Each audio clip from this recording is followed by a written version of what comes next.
दोस्तों, इस वीडियो में जानेंगे हमारी ज़िंदगी का कीमत क्या है। हम में से बहुत से लोग अपनी ज़िंदगी की वैल्यू नहीं समझते, अपने जीवन को ऐसी चीज़ों में बर्बाद कर देते हैं जिनसे हमारा नुकसान ही होता है। और कुछ लोग अपनी ज़िंदगी शराब के पीछे बर्बाद कर देते हैं, तो कुछ लड़कियों के चक्कर में, और कुछ अपनी सारी ज़िंदगी पैसा पैसा करके बर्बाद कर देते हैं। आज इस वीडियो के माध्यम से जानेंगे कि ज़िंदगी की कीमत क्या है, हमें अपनी इस कीमती ज़िंदगी को किस तरह जीना चाहिए। एक बार की बात है, गौतम बुद्ध अपने शिष्यों को ज़िंदगी से जुड़ी अच्छी बुरी चीज़ें का ज्ञान दे रहे थे। सभी शिष्य उनकी बातों को बहुत ध्यान से सुन रहे थे। उन सभी में से एक शिष्य ऐसा था जिसे प्रश्न पूछने की बहुत आदत थी।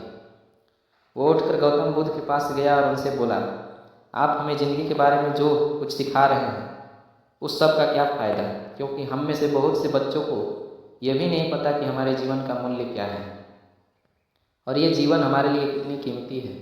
पहले आप हमें ये बताइए कि इस जीवन का मूल्य क्या है।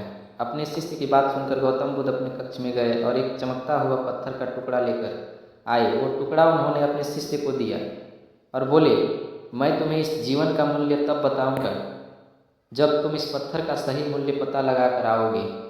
साथ ही ये ध्यान रखना कि तुम्हें पत्थर का टुकड़ा किसी को बेचना नहीं है। गौतम बुद्ध की बात मानकर वो शिष्य बाजार की तरफ चला गया। बाजार में सबसे पहले उसकी नज़र एक फल बेचने वाले पर पड़ी और उसने वो पत्थर उस फल वाले को दिखाया और बोला, इस पत्थर के बदले आप मुझे कितने फल दे सकते हो।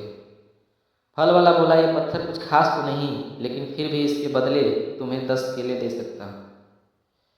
वो शिष्य उस पत्थर को लेकर आगे चला गया। फिर उसे एक सब्जी वाला मिला। शिष्य ने उस सब्जी वाले से उस पत्थर की कीमत पूछी। सब्जी वाले ने उस पत्थर को ध्यान से देखा और बोला, इस पत्थर की कीमत के बदले तुम्हें ज़्यादा से ज़्यादा 1 बोरी भरकर सब्जी दे सकता हूँ। इसके बाद वो शिष्य उस पत्थर को लेकर एक सोने के व्यापारी के पास गया। उस पत्थर के टुकड़े की चमक देखते ही उस सुनार ने उसकी कीमत 100 सोने के सिक्के लगाई।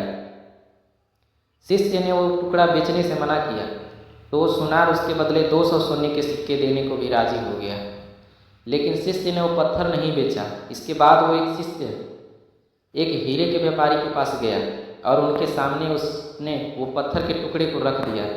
उस पत्थर को देखते ही हीरे के व्यापारी ने एक साफ कपड़ा बिछाया, उस पत्थर को उसके ऊपर रखा, फिर उसकी परिक्रमा की और हाथ जोड़कर उस पत्थर को कपड़े में लपेटते हुए बोला, तुम जिसे मामूली पत्थर समझकर उसकी कीमत पूछ रहे हो, असल में ये बेशकीमती रूबी है। ऐसा रूबी हर किसी को नहीं मिलता।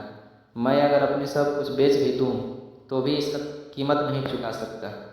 उस व्यापारी की कीमत बातें सुनकर वो शिष्य हैरान हो गया। वो दौड़ा दौड़ा सीधा बुद्ध के पास आया और उन्हें उसने जो कुछ भी बाजार में हुआ वो सब बताया। उसकी अचरज भरी बातें सुनकर गौतम बुद्ध बोले, तुम्हारे सवाल का जवाब इस रूबी की कीमत में ही छिपा है।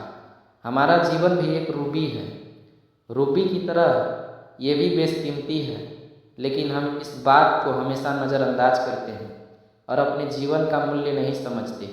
हम दूसरों को देखकर और उनके जैसा जीवन जीने की कोशिश में अपने जीवन की कीमत को कम कर देते हैं।